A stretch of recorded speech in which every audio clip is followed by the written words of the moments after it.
Boa noite a todos no Brasil. Mais uma vez iniciamos com o Clube de Leitura, hoje com o monge convidado Rikidō San, para ler o capítulo 12, Anabotei, do Denkoroku, Os Anais da Transmissão da Luz. Então vamos começar com o Kaikyoge.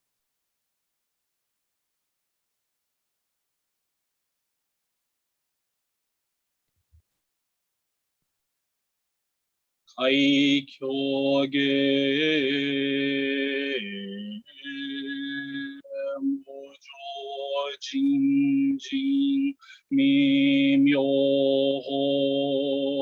Hyakusenman Gonan Sogu Gakon Kenmon Tokujuji Gange Nyorai Shinjitsugi Mujo Jinjin Mimyoho Hyakusenman Gonan Sogu Gakon Ken Montokujuji Gange Nyorai Shinjitsugi. O Dharma incomparavelmente profundo e infinitamente sutil é raramente encontrado mesmo em centenas de milhões de anos. Agora podemos vê-lo, ouvi-lo, compreendê-lo, que possamos completamente clarificar o verdadeiro significado dos ensinamentos do Tathagata.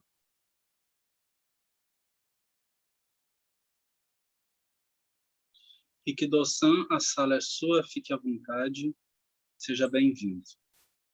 Raicho Sensei, muito obrigado, boa noite a todos. Muito obrigado a todos por estarem aqui e que possamos ter aqui uma excelente leitura com excelentes aprendizados. Que minha voz seja a voz do caso, a voz de Shuei Sensei, que preparou com muito esmero este material aqui. Vamos lá. Capítulo 12, Anabotei. Caso. Primeiramente, né, interessante que as notas são bem interessantes aqui que Shuei Sensei fez. Primeira nota já de pronto, né, todo o texto em recuo e letra menor é uma citação direta do Keitoku Dentoroku. Como se fala? Jinde Record of the Transmission of the Lamp. Ok, Denkoroku. Então vamos lá. O 12º ancestral, o venerável Anabotei, questionou o venerável Funayasha, dizendo: eu quero conhecer Buda. O que é isso? O venerável Funayasha disse: se você quer conhecer Buda, isso que não conhece, o é. Ou seja, isso que não conhece o Buda, é o Buda. O mestre Anabotei disse: se Buda é completamente o não conhece, então como podemos perceber? O venerável disse: você completamente não conhece o Buda. Então, como você percebe a inconsistência que você acabou de apontar? O mestre disse: isso é o que se entende por serrar. Serrar, ou seja, o vai e vem da discussão, primeiro lá, depois aqui, lá e aqui, como se fosse uma serra de madeira em movimento, né? Presumivelmente usando uma serra para dois homens que têm uma alça em ambas as extremidades. Então, a discussão estava assim, indo e vindo, né? O venerável disse, transcendendo essa ideia, né, de que se entende por serrar, isso é o que se entende por madeira. Ou seja, isso não é o que se entende por serrar, isso é o que se entende por madeira. Estamos serrando ou estamos sendo serrados? Vivemos a vida ou a vida se manifesta em nós? Aí me lembro de Saikawa Roshi, que disse certa vez para um monge, né? Se você pensa que você vai ou vem, você não entendeu nada. Volte a se sentar em zazen. Desculpem a digressão. Então, ele, o venerável, também perguntou: o que você quer dizer com serrar? E o mestre disse: emergindo como igual ao seu mestre. Ele, o mestre, também perguntou: o que você quer dizer com madeira? O venerável disse: você foi libertado, ou seja, cortado por mim. O mestre, de repente, teve o despertar introspectivo. Quais foram as circunstâncias? O mestre era uma pessoa do reino de Harana. Ele também era chamado de Kusho, superior em mérito. Ele foi chamado assim porque seu mérito, tanto produzido como não produzido, foi considerado o mais excelente.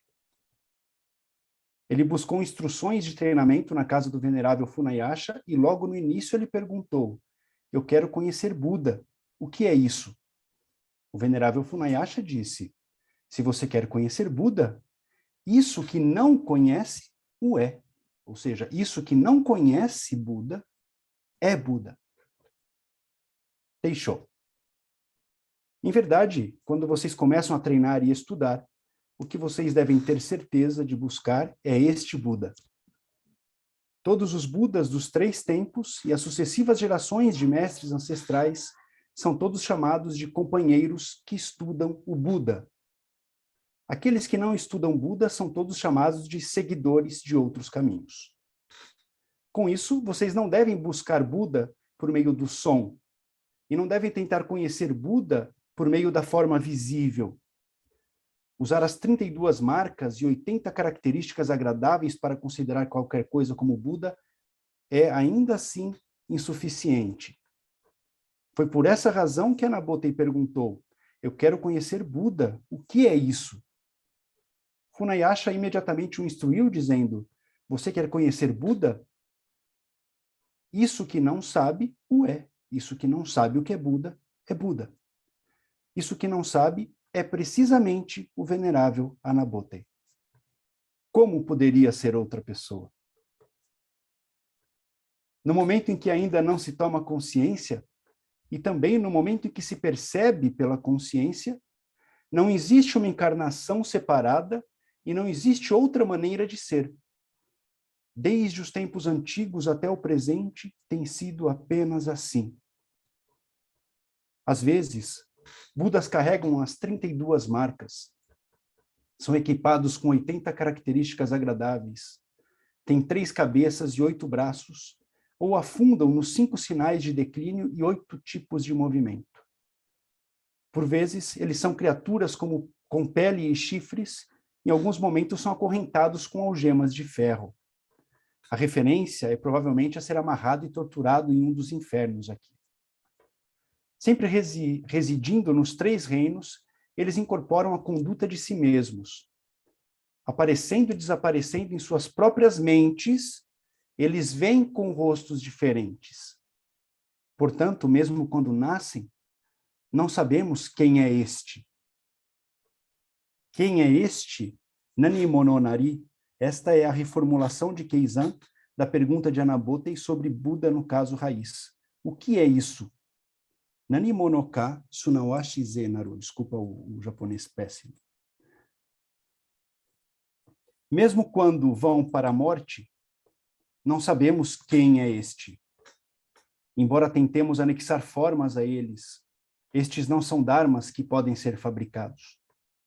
Embora tentemos definir os nomes, novamente, estas não são questões que podem ser estabelecidas.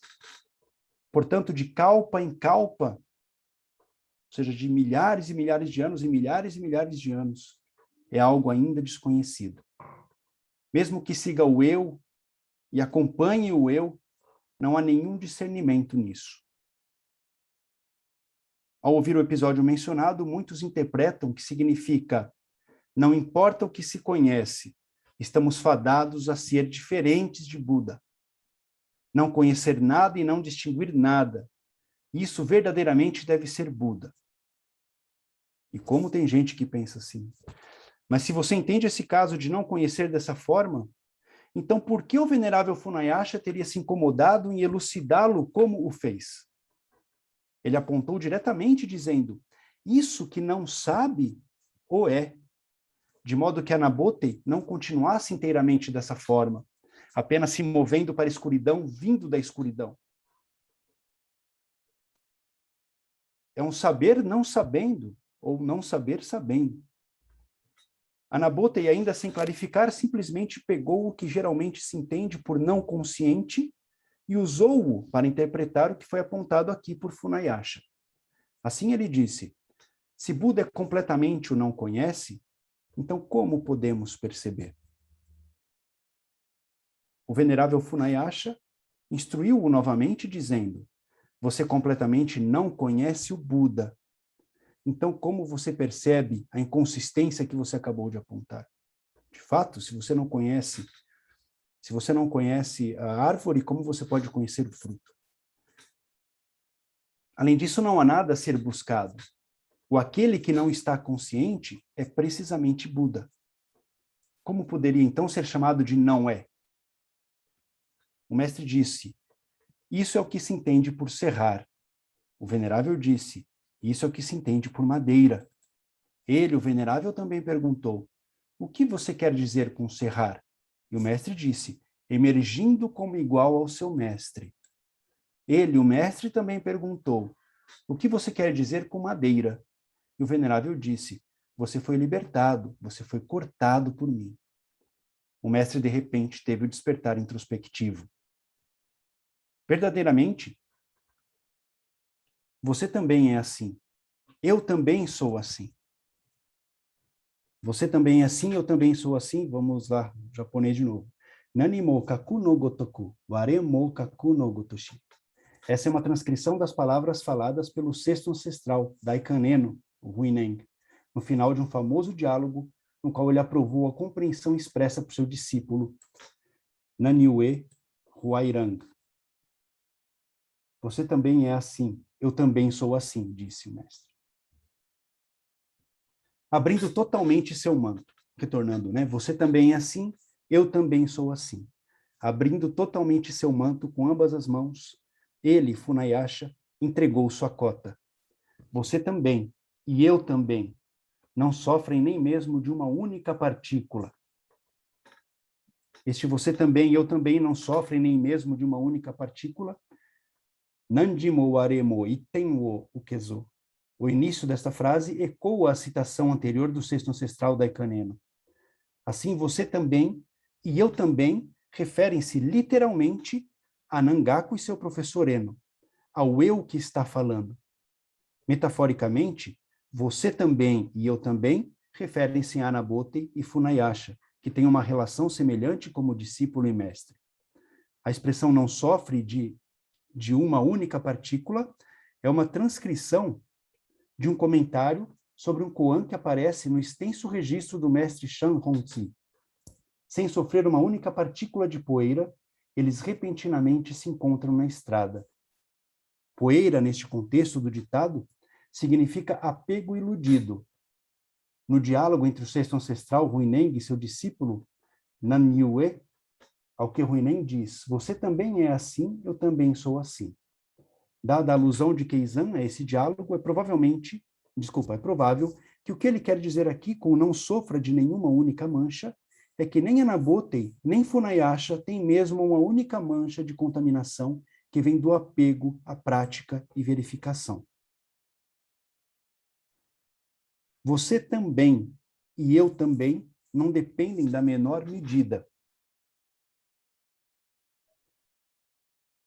Você também e eu também não dependem da menor medida. Nandimo, waremo, shobun wo karazu. Novamente, isso se refere metaforicamente a Anabote e Funayasha. Não está claro qual é o termo menor medida, shobun, que se refere. Dada a alusão a Keizan, ao diálogo entre Huineng e Nanyue Huairang, vide a nota anterior, né? No entanto, a referência pode ser a menor medida de prática e verificação. Por causa disso, Anabote, emergindo como igual, era exatamente como serrar. Assim ele falou do entende por serrar. O mestre Anabote interpretou isso dizendo, quanto a mim, este é o significado de madeira. Há algo errado com o texto aqui. Essa frase contém um erro de atribuição e é tornada redundante pela frase seguinte. Portanto, parece ser uma interpolação errada. De acordo com o diálogo no caso e a subsequente repetição dele em japonês, foi o venerável Funayasha que disse, Isso é o que se entende por madeira. Karewa kore ki no ginari. Aqui, no entanto, palavras quase idênticas são colocadas na boca do mestre, que neste capítulo é Anaboten. O venerável Funayasha disse: este é o significado de madeira. Se perguntarmos qual é a razão, é porque na escuridão total não há nada a ser conhecido. Além disso, eles não se prendem a um único ponto e não fingem terem pouco conhecimento. Eles são como cabeças duras ou como pilares nus. Como cabeças duras e como pilares nus. Mukto no gotoku, mata rochu no gotoshi. Pilares nus nos salões do Buda e nos salões do Dharma dos mosteiros budistas eram feitos de madeira. Eles são frequentemente usados em textos zen como exemplos de objetos inconscientes. Talvez porque os monges fiquem em filas ao lado deles durante os serviços religiosos, dando a impressão visual de dois tipos de pilares.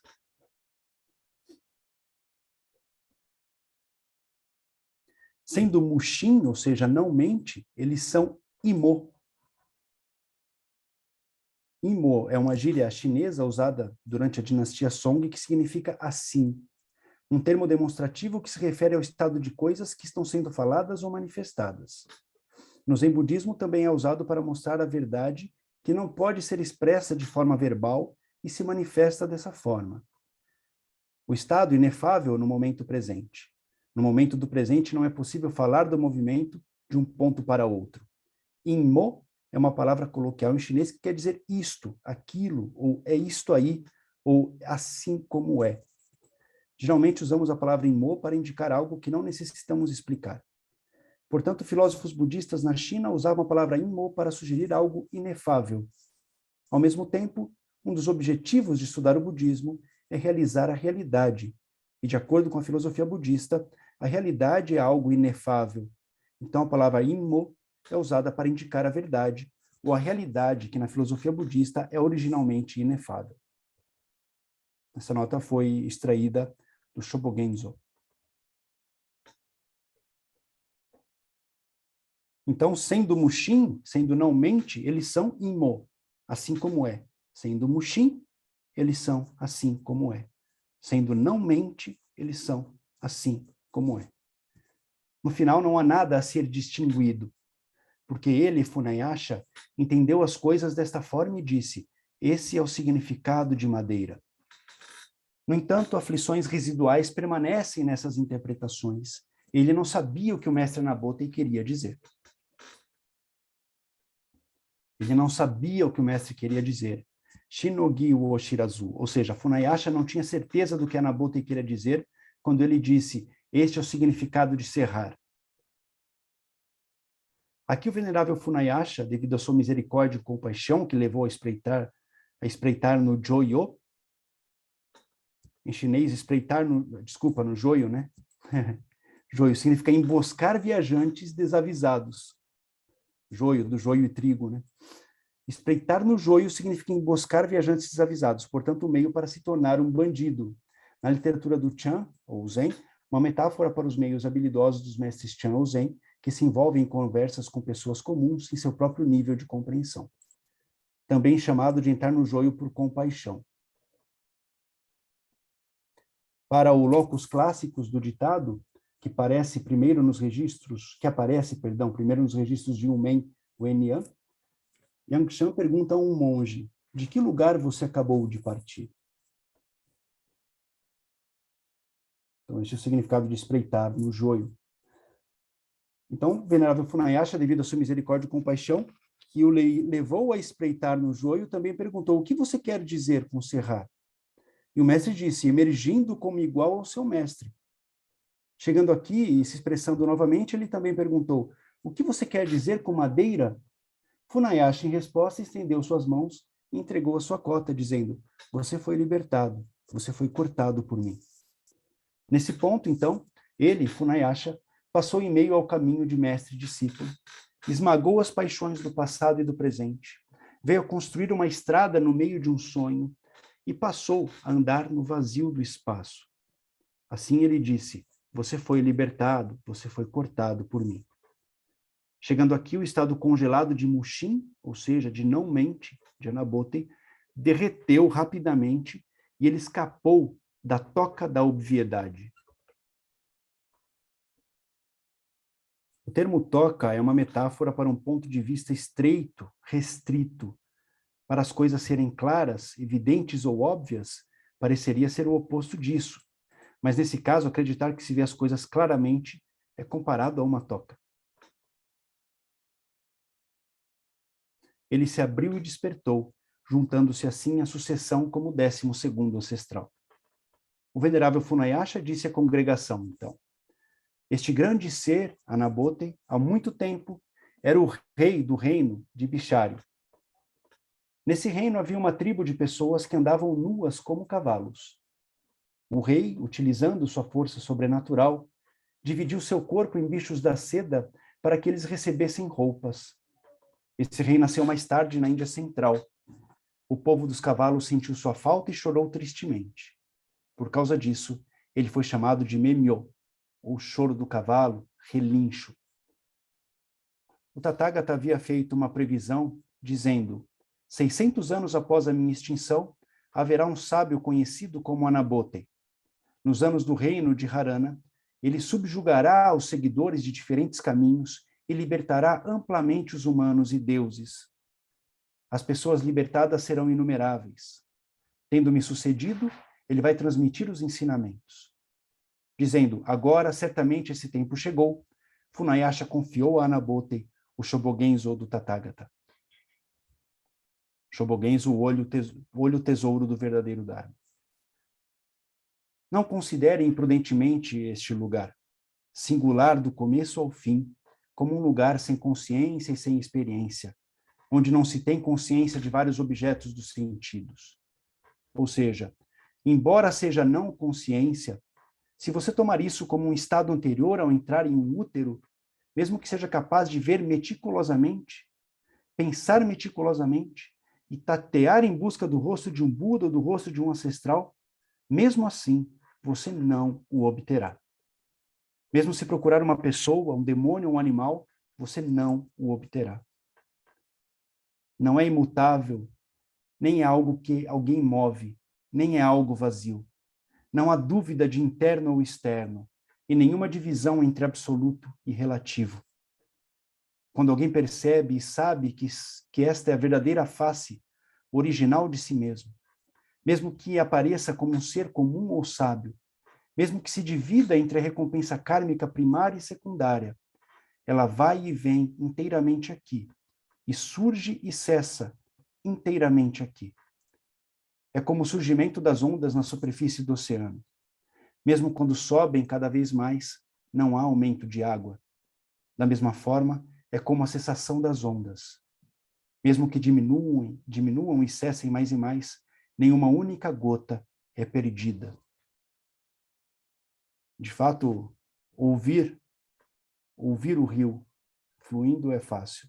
Fazer o rio parar é onde está a verdadeira dificuldade. Além disso, seja entre os humanos ou nos céus, é temporariamente chamado de Budas ou de demônios ou animais. É como uma multidão de rostos que aparecem provisoriamente em um único rosto. Considerar isso como o rosto de Buda é incorreto, e considerá-lo como o rosto de um demônio é incorreto. No entanto, a questão de construir o portão da conversão vem por meio de perguntas e respostas. A serra. Quando alguém realmente pratica o samadhi de reconhecer a ilusão, passa a realizar atividades de Buda mesmo no meio de um sonho. Com base nisso, as técnicas de ilusão das terras ocidentais para converter e liderar foram propagadas pelos 3 países até o presente sem serem interrompidas, e transformaram pessoas comuns em sábios. Envolvendo-se habilmente assim na prática transformadora, naturalmente o eu não fica separado das transgressões de si mesmo, nem fica confuso com o nascimento e morte de si mesmo. Este é um monge genuíno com manto de remendos cor açafrão. Hoje, ao apresentar o referido episódio, como de costume, tem algumas palavras humildes. Você deseja ouvi-las? Verso. As flores carmesim da aldeia agrícola não tinham consciência de serem flores de pessegueiro, mas ainda assim ensinaram Rei Wen a carregar a não dúvida. O verso faz alusão à história do mestre Shan, Ling Yun Zigin, que dizem ter sido despertado repentinamente quando olhou para uma aldeia de longe e viu ali os pessegueiros em flor.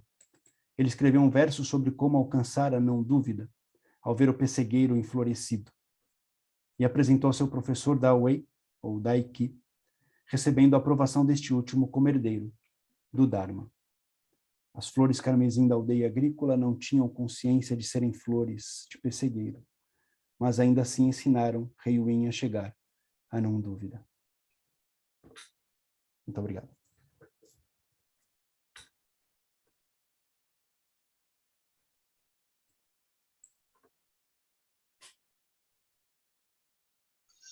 Muito obrigado, Rikido-san. É sempre um prazer ouvir sua leitura. Abro para as pessoas perguntarem, levantarem suas dúvidas para Rikido-san. Fiquem à vontade.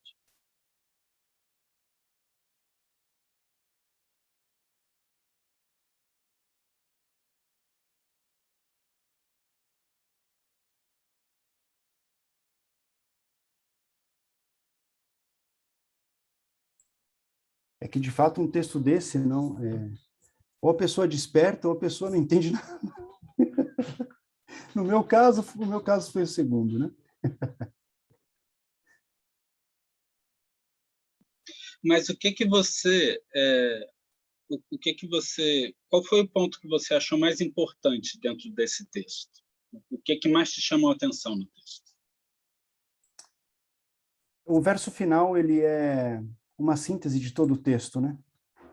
As flores carmesim não têm consciência de que elas são flores de pessegueiro, mas elas não deixam de ser a flor de pessegueiro. E isso nos remete ali ao começo da história, né? Da história, com HI mesmo, né? Aquele que não conhece Buda ou é. Então, a compreensão de Buda transcende a própria compreensão. Não é algo que está acessível pela via cognitiva. As flores carmesim não têm um cérebro para raciocinar. Não têm consciência de serem flores. O Buda não tem a consciência de ser Buda e, ao mesmo tempo, ele o é. Então, aquele que não sabe o é. Isso me chamou bastante atenção. É interessante a gente, voltando ao caso principal, né? Porque quando Anabotei pergunta para Funayasha, né? Primeiro ele faz uma afirmação, né? Primeiro ele diz o que ele quer fazer. Ele quer conhecer Buda. Ele tem essa aspiração, né? Ele inicialmente demonstra essa aspiração para o seu mestre, né? Eu quero conhecer Buda. E aí, em seguida, ele pergunta: o que é isso? A gente poderia ler também: que coisa é essa? Ou que talvez nesse primeiro momento não quis ser, mas que coisa mesmo, coisa como fenômeno, né? Como Dharma. Que Dharma é esse, né? O que é isso que está aparecendo como Buda? E aí Funayasha, ele dá uma rasteira no Anabotei e fala: olha, Buda é essa coisa que não conhece, né? É você, né? Você está me perguntando o que é Buda e eu te respondo: Buda é você. É você que não conhece, é o não conhecer. E aí a gente pode voltar ao sentido que eu gosto de remeter, que eu acho interessante, né? Esse não como uma negação, mas como um momento anterior ao conhecer. Talvez essa mente Buda que Funayasha esteja apontando para Anabotei seja esse momento em que essa distinção não se faz, né? Em que esse não conhecer ainda se manifesta como não conhecer, ou seja, você ainda não sabe a diferença entre você e o Buda como algo palpável, permeável, né? Ou seja, você não é diferente, você não se manifesta de forma diferente da ideia ou do Dharma Buda, né? Você se apresenta como é. Você é o que é nesse momento, né? É a brincadeira do que Keizan vai colocar no Taisho quando ele fala, né? É o Mushin, ou seja, essa não mente, essa não consciência, mas essa não mente como imo, como assim, como agora, como nesse momento, né? Então, é interessante a gente observar isso. E aí o que acontece? A Nabotei, ele tá, mas como é que é isso, né? Tá, até aí você só está me falando teoria, né? Eu não estou conseguindo entender, perceber isso, né? E aí começa o diálogo da serra e da madeira, né? E aí esse momento é muito bonito, que é um momento de íntima relação entre mestre e discípulo, né? Em que um não sabe a diferença. E aí é isso que Funayasha está tentando mostrar para Nabotei, né? Que a Nabotei fala, né? A Nabotei fala: isso é o que se entende por serra, é o que se conhece por serra, é o que se tem conhecimento por serra. E aí Funayasha diz: isso é o que se entende por madeira, né? Então essa relação de serra-madeira vai chegar um momento em que um não vai ver a diferença entre um e outro, né? Entre o que é de fato serra e o que é de fato madeira, né? E aí o venerável Funayasha pergunta: o que você quer dizer com serrar ou por serra, né? E aí Anabotei, então é isso, eu estou emergindo igual ao meu mestre, eu estou fazendo esse movimento, e esse movimento de ir e vir, esse movimento da serra não é diferente do movimento entre eu e o meu mestre, né? E aí quando ele percebe isso, o Anabotei, responde, né? Então o que você quer dizer por madeira? E aí Fanayash, então você realmente conseguiu entender o que eu estou querendo te dizer, né? E aí ele fala, né? Você foi libertado, foi cortado por mim. É bonito que nessa parte, no comentário, o mestre Keizan traz um episódio que não fica muito claro nas circunstâncias, mas parece que Funayasha pega o manto dele, abre, fecha, e esse abre, fecha, dobra e entrega para Nabotei, né? Quando ele fala que ele entrega a sua cota, a sua peça, né? A sua peça é o manto que ele está dobrando e entregando, né? Isso é uma das possíveis coisas a se observarem nesse texto.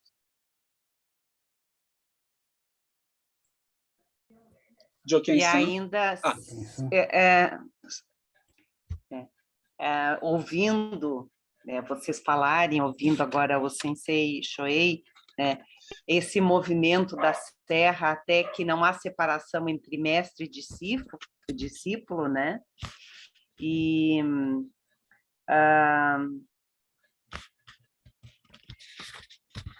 também me parece que é o ensinamento de todos os textos que Keizan nos deixa, né? Essa não separação, quando o mestre dá espaço para o discípulo e essa serra perguntas e respostas, né? E quando fala aqui no texto, não existe uma encarnação separada e não existe outra maneira de ser, né? Essa reapresentação do Buda, né?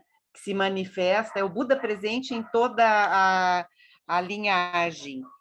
E essa coisa da consciência, agora é que eu estou começando a entender, quando fala no momento que ainda não se toma consciência, né?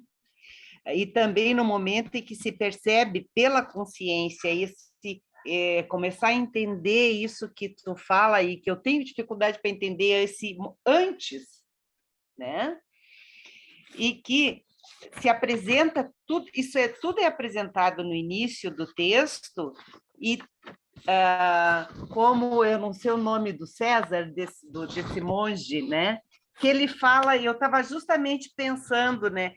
todas essas perguntas, essas provocações do início do texto, e a resposta vem no verso. Quando diz que as flores carmesim da aldeia agrícola não tinham consciência de serem flores de pessegueiro, né? A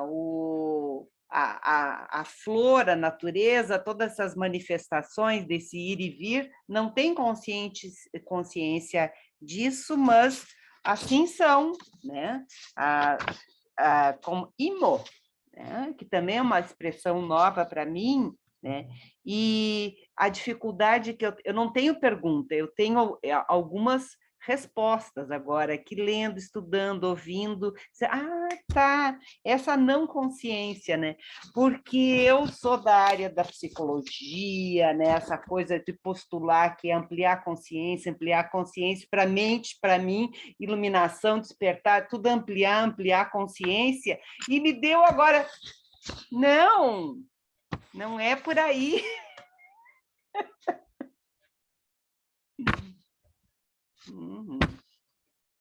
Caiu um tonel de ficha. No mundo dos sonhos, Budas se revelam, né? Diz o texto. Porque o que é consciência, né? Qual é o tamanho dessa consciência para ser ampliada? Onde essa consciência está para ser atingida?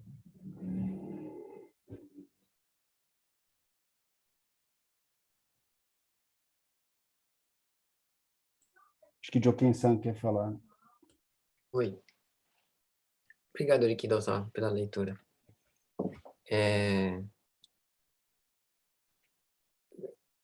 Eu queria comentar, começando, linkando com o que Kokai-san colocou. A gente tem, em português, em inglês, eu acho que também é alguma coisa próxima a isso, quando a gente traduz o termo hishiryo do Dogen, né? Que ele usa no Fukanza Zengen. Tem shiryo, fushiryo, hishiryo. Hishiryo, a gente costuma ver como além do pensar e do não pensar, né? Quando a gente trata de estudar esses termos que não têm a mesma origem que o nosso idioma tem, é muito difícil encontrar equivalentes, ainda mais num universo tão complexo desse, que é o budismo, né? E quando a gente trata esse termo, né, hishiro, de além do pensar e do não pensar, a gente acha que de fato é alguma coisa daqui para frente, daqui para expansão, é daqui para elevação. A gente tem que subir algum degrau. Essa é a impressão que a gente tem. Mas é um passo para trás. Não tem nada que precisa ser feito. Absolutamente nada que precisa ser feito. É só o que não deve ser feito. É disso que nós estamos falando. Não é do que precisa ser feito, é o que não deve ser feito. E o que não deve ser feito é tomar a realidade a partir da nossa consciência discriminatória. Um mestre contemporâneo, Inoue Kando Roshi. Agora eu não lembro se foi o Inoue Kando Roshi, Inoue Tetsugen Roshi. São irmãos, um dos dois falou isso.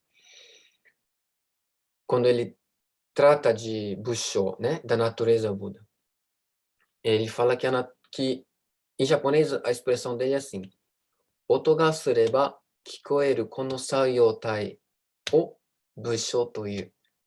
Em português a gente pode traduzir. Quando há algum som, essa função, a audição por si só é a natureza Buda. E não a percepção, e não a adjetivação do som. Quando a gente adjetiva a experiência que a gente teve. É isso que eu acho que ele está querendo dizer, né? E quando a gente fala do termo hishiryo, que é além do pensar ou não pensar, a gente acaba tendo a impressão de que a gente tem que fazer alguma coisa com todas essas sensações e percepções que a gente tem. E por isso a gente acaba buscando método, a gente acaba buscando meio, a gente acaba buscando conteúdo para tentar resolver um problema que nunca foi problema. Escutar um som, ver algum fenômeno, sentir um gosto, sentir um cheiro, ter uma sensação e surgir um pensamento, nunca foram problemas. Só passaram a ser problemas a partir do momento que a gente tentou resolver eles de alguma forma.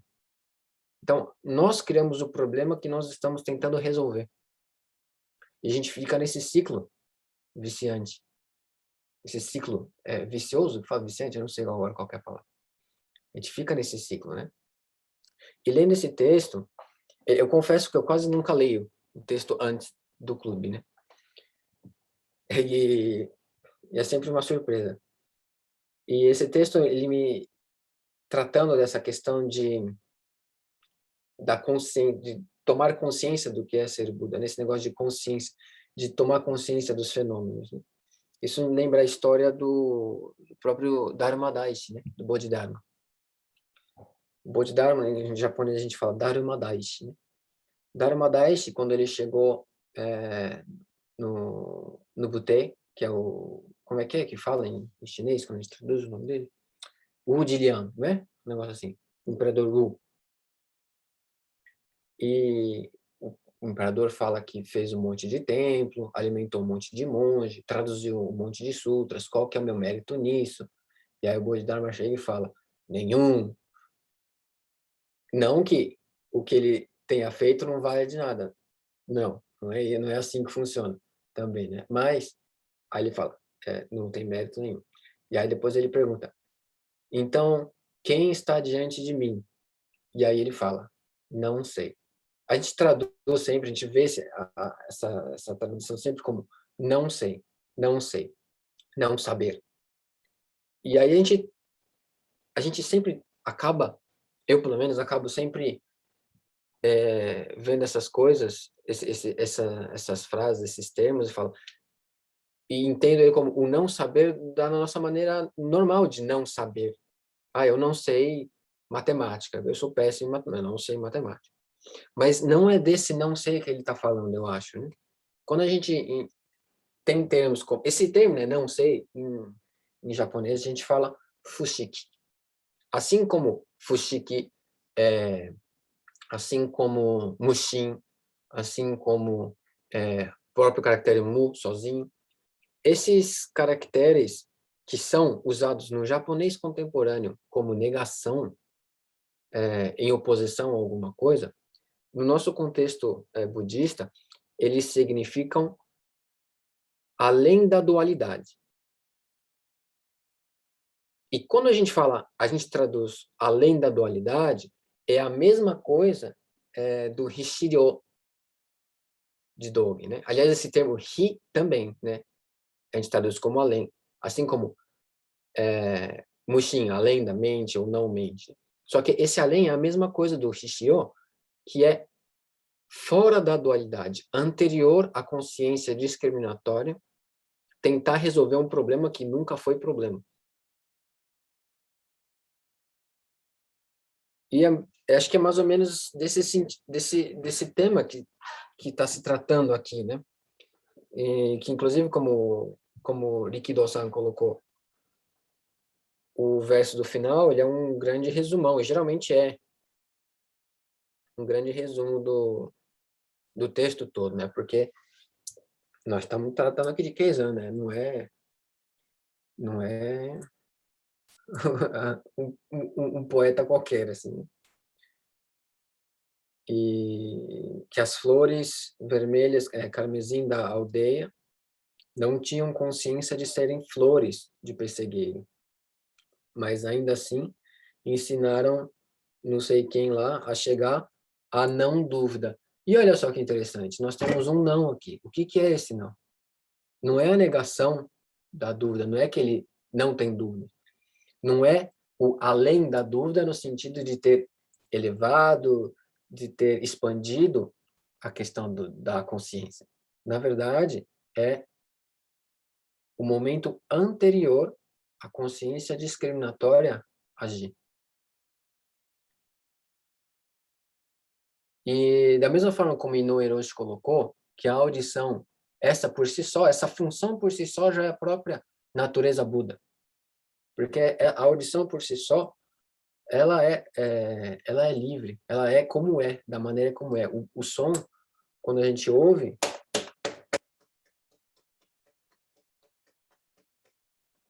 ele é como é naquele momento em que ele acontece. Além da nossa tentativa de resolver um problema que jamais foi problema. Pelo menos é assim que eu vejo.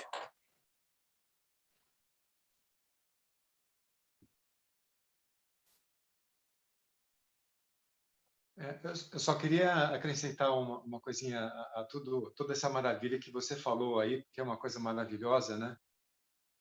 Tentar resolver esse problema que nunca existiu, né? Eu volto de novo àquela condição de Siddhartha Gautama, antes do despertar, um segundésimo, né? Antes do despertar e um segundésimo depois do despertar. O que é que muda? É a resolução de um problema que nunca existiu, porque nada muda. Então, por exemplo, você enxergar numa ação, num fenômeno dualista, que aquilo é não dual.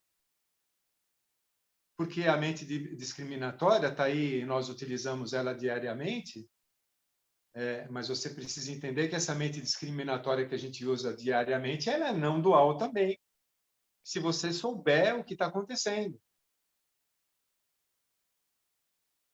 Então, as ações da estrela da manhã nascendo está acontecendo todos os dias. O planeta Vênus ele está surgindo lá no horizonte todos os dias. Como que você vê isso? Como um planeta, uma estrela afastada, separada de você? Você está vendo uma coisa dual. Você criou o problema. Se você vê a estrela da manhã nascer de uma forma não dual, você está desperto, num momento desperto, aliás, né? E essa é a sutileza. E eu volto de novo àquela frase que eu adoro de Gensha Shibe, né? Que ele diz, né? É a mesma questão. Se você percebe, as coisas são como são. Imo. Se você não percebe, as coisas são como são. Imo. Ontem eu fui no enterro do meu irmão, de 78 anos, que morreu na segunda-feira.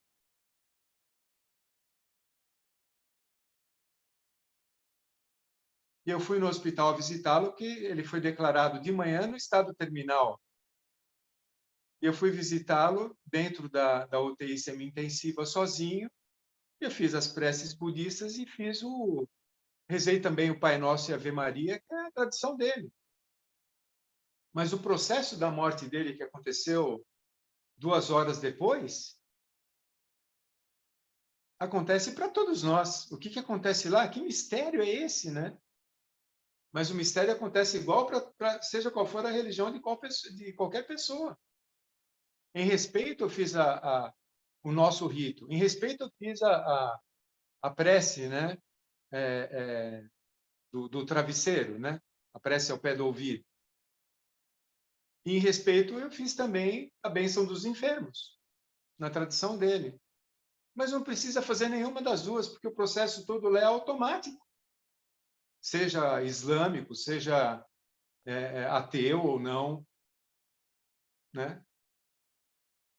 Eu cochichei para ele e disse assim, eu disse para ele o que me veio ao coração. Eu falei assim, você veio, né, dessa casa e você está voltando para casa agora e você nunca saiu de casa. Fique tranquilo.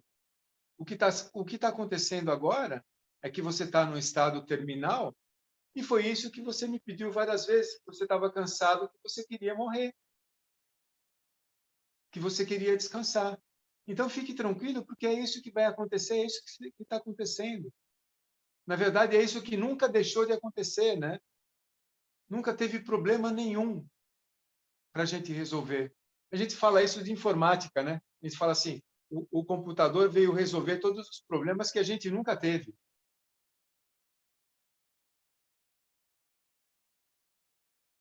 E a gente está num mistério maravilhoso. A gente vive o Nirvana e imagina o Sansara.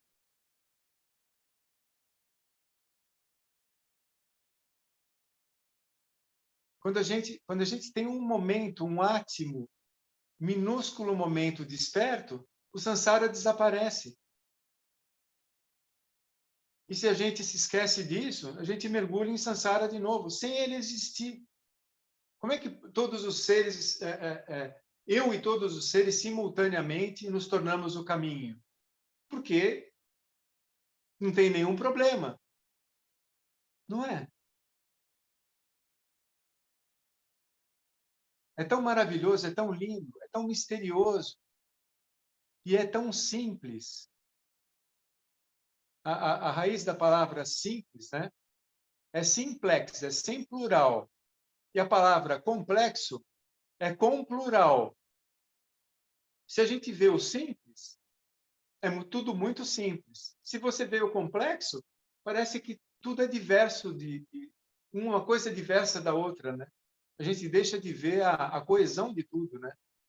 A interdependência. Você vê a interdependência, pronto. Você está lá na quarta nobre verdade, no caminho realizado. Você volta a ver causas e efeitos separados, você está na primeira nobre verdade, mergulhado numa roda frouxa no eixo que não cabe, né? Sofrendo. Que maravilha, né? Várias vezes por dia, né? Girando essa roda solta, e em alguns momentos a gente calibra a roda na pressão correta e ela gira justinha, ajustadinha no eixo. Que maravilha tudo isso que tu falou. Aí eu vou uma frase eu vou tomar como koan para mim. Não tem problema nenhum para ser resolvido, foi o que o Joaquim San também falou. Eu Perfeito. fico preocupada, né? Porque assim eu vou deixar de ser psicóloga também, né? Sim. Sabe, essa frase, para mim, é o Sutra de É um Joken. koan. É Ah, o Sutra de Joken. Ele é um sutra. não tem problema nenhum para ser resolvido. Por exemplo, uma vez eu fiz a foto de um galho, e nesse galho dá para ver na ponta aquele brotinho verde, né? Que é um nascimento, né? É um nascimento.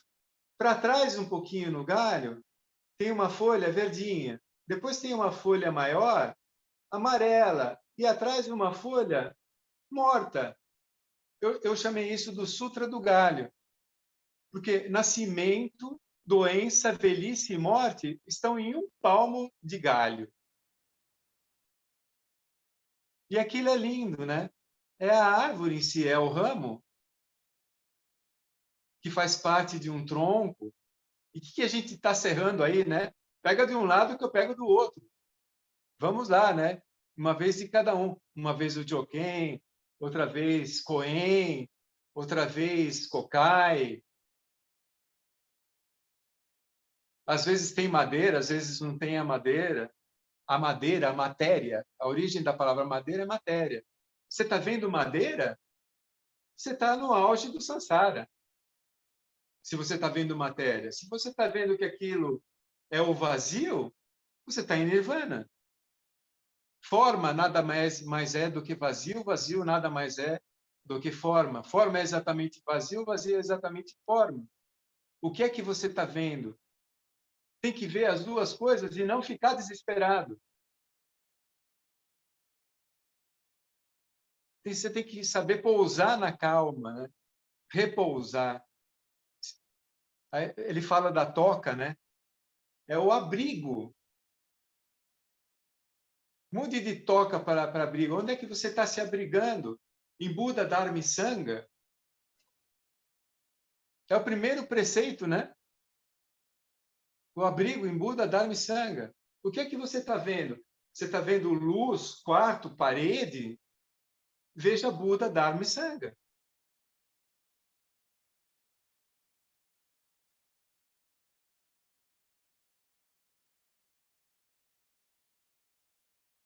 Eu preciso ter certeza que meu irmão está bem.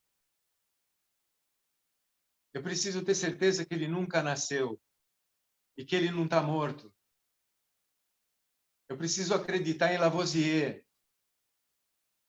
dizendo a mesma coisa. Eu preciso ter a paz de espírito para poder fazer a cerimônia dele. Para aquilo que eu digo para as pessoas que estão vindo à cerimônia, que é para o meu irmão, pacificar também o coração delas, dar conforto, para saber que nenhuma religião diz a respeito que a morte é extinção. Dentro do quarto do hospital, um paciente morrendo, a mesma coisa. Imagina se a gente morresse e nascesse. Seria o Sansara, isso. Mas isso tem solução. Você tem as 4 9 verdades, que não é só a primeira, ela tem uma resolução. A gente tem saída. Se não houvesse o não nascido, não teria solução para o nascido. Eu vou contar uma passagem para vocês. Um dia eu estava passeando cachorro com Hiroshi.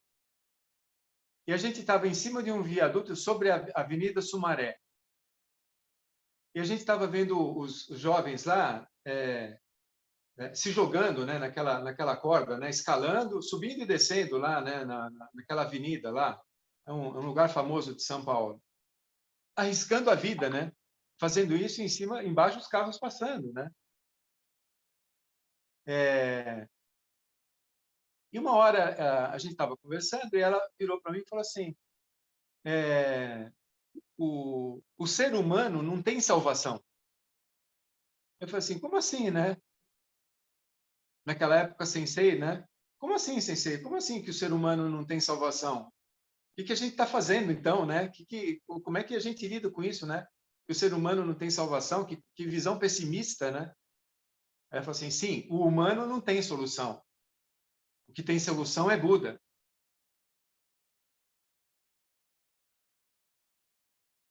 Então, nós temos saída, sim. A gente tem a solução. Mas ela não se encontra no humano. Se encontra nisso que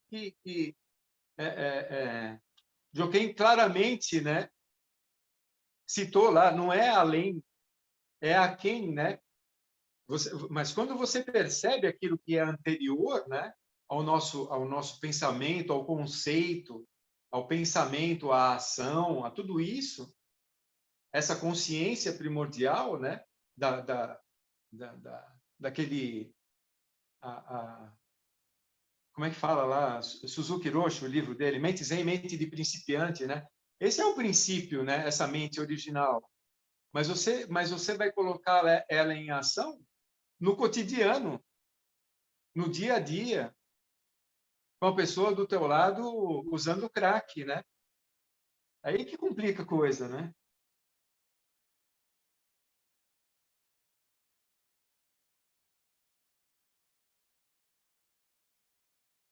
E aí é que entra o monge, né? A função de monge e dos leigos e das leigas. É servindo, né? É servir para apontar a saída, para apontar a solução para aquela roda da vida e fazer ela girar no sentido correto para virar nirvana, né? Tem um sentido correto, sim. Mas a gente tem que saber que ela pode girar para os dois lados.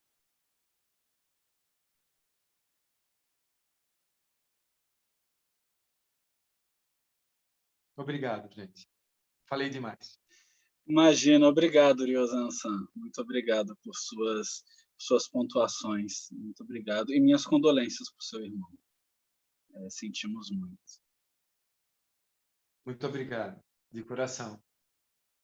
Esse processo do ir e vir, né? Do ir e vir sem nunca ter ido, sem nunca ter vindo. É interessante como uma curiosidade, né, para vocês, né? Nós éramos em 5 irmãos. Eu sou caçula e temporão. Quem sobrou agora foi a primogênita, a mais velha, uma mulher, que o ano que vem completa 80 anos, e eu, caçula e temporão. Ela é uma freira e eu sou um monge. Esse que morreu, né, no dia 8, o Marcílio, ele era maçom, um grão-mestre grau 33, a maior realização de um maçom. E ele recebeu todos os ritos maçônicos no velório dele lá.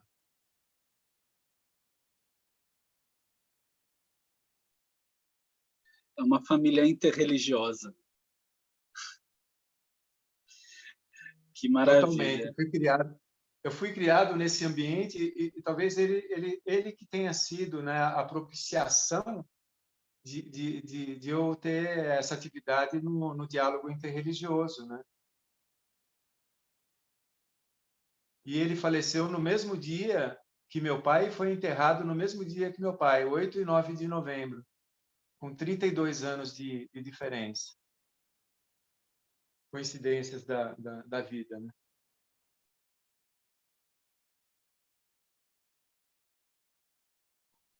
Muito obrigado.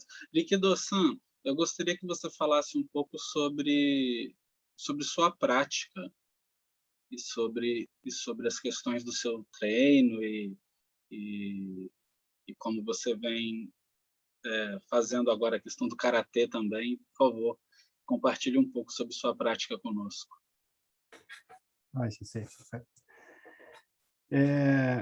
Tenho praticado diariamente. Aliás, todos nós praticamos diariamente, queiramos nós ou não, né? Estamos em constante prática. Seja nos perdendo aí no samsara, seja tendo um pouquinho mais de lucidez. Mas nos últimos tempos eu tenho feito um elo muito grande. Tenho visto muitas aproximações entre o Zen e o Karatê, tanto por estar estudando em profundidade as origens da arte do Karatê, que nos remetem a Bodhidharma, ao Templo Shaolin do Norte, depois a uma figura feminina, Fan Qingyang, de lá do sul da China, e que desenvolveu uma arte baseada no que aprendeu do pai, que era detentor do conhecimento do Kung Fu do Shaolin do Norte, e daí derivou o Karatê. Então, chegamos irremediavelmente ao Zen, e eu tenho percebido, assim, uma arte perdida dentro do Karatê. Fazemos coisas e não sabemos o porquê, como nos sentarmos em seiza com o dedão direito sobre o esquerdo, daí contemplando bastante esse pequeno gesto, a gente consegue entender a profundidade que ele representa, né? Que ele simboliza, e tudo tem muita conexão com o Zen. Então, a minha prática do Karatê, ela está muito ligada ao Zen budismo, de modo que quando eu pratico Zen, eu entendo que eu estou praticando Karatê e vice-versa, porque eu entendo que os dois são uma manifestação da mesma coisa. E tenho escrevido bastante sobre isso, né? Tem um livro de Taizen Deshimaru, que fala das artes marciais do Zen, me esclareceu bastante coisa também. Eu tenho escrevido bastante, são aí já 392 páginas escritas, e já tem editora interessada, né? Então acho que logo sai um livro que vai falar sobre o Karatê, né? Mas tem muito do que eu tenho vivenciado no Zen nesses anos, né? Desde 2008 que eu me esgueirei para o Zen, deixei o Karatê um pouquinho de lado e agora estou voltando, né? Então tem muito do Zen ali, porque quando eu voltei para o Karatê eu percebi que era a mesma coisa, que eu estava vendo, estava presenciando, estava praticando a mesma coisa sobre outros formatos, né? E nunca vou me esquecer de uma vez que eu estava lá no Bushinji e o Handa Sensei falou assim: você é karateca? Sou. Por que vocês ficam fazendo um monte de golpe lá? Um monte de golpe, várias vezes, um monte de golpe. Eu fiquei quieto, né? Daí ele, por que o pessoal do Kendo fica lá fazendo um monte de golpe, um monte de golpe? Eu fiquei quieto, só olhando, esperando, né? Daí ele falou, não é para ficar forte, não é para derrubar as pessoas com um único golpe. É para você se transformar no próprio golpe em dado momento. E é o mesmo princípio que você tem que fazer aqui para ficar tocando o mokugyola, aqui, ó, tocar o mokugyola. Mesmo princípio, você tem que se transformar num só, né? Com o movimento, com o som e com tudo que está acontecendo ali. Essa é a prática, né? E daí eu acho que tem bastante ligação com o que, sem querer, né? Tem bastante ligação com o que a gente viu hoje, né? As coisas são como são, é aquilo, né? Não é um passo à frente, é um passo atrás, é aquilo ali. E quando você dá um passo atrás, você realmente deixa de ser você e passa a ser aquele momento. Nós somos o momento. Né? Então, minha prática do karatê está totalmente misturada com a prática do Zen hoje em dia. E eu posso dizer que eu pratico todos os dias e, felizmente, a cada dia que passa, eu consigo praticar mais e mais, né, no meu cotidiano. E fico muito, muito feliz por isso e grato por todos vocês que auxiliam, mesmo que não saibam e mesmo que indiretamente, nessa minha prática. Ikido-san, Aí. você sabia que Handa-san era praticante de karatê, né? Ah, por isso que ele falou, não sabia não. Ele não falou à toa, ele praticou Goju muito tempo. Goju-ryu é a base do karatê que eu pratico, né? Uhum. Então, Handa-san nunca dá ponto sem nó.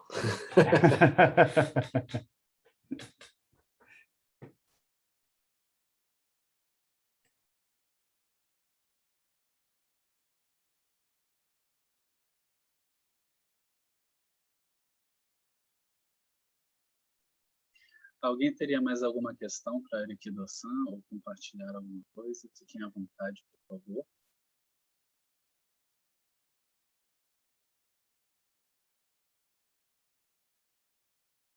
Bem, então vamos nos encaminhando para o fechamento. Arikido-san, deixo com você aí umas palavras finais que você resume e entendeu e compreendeu desse texto e alguma coisa que você queira compartilhar conosco para podermos fechar.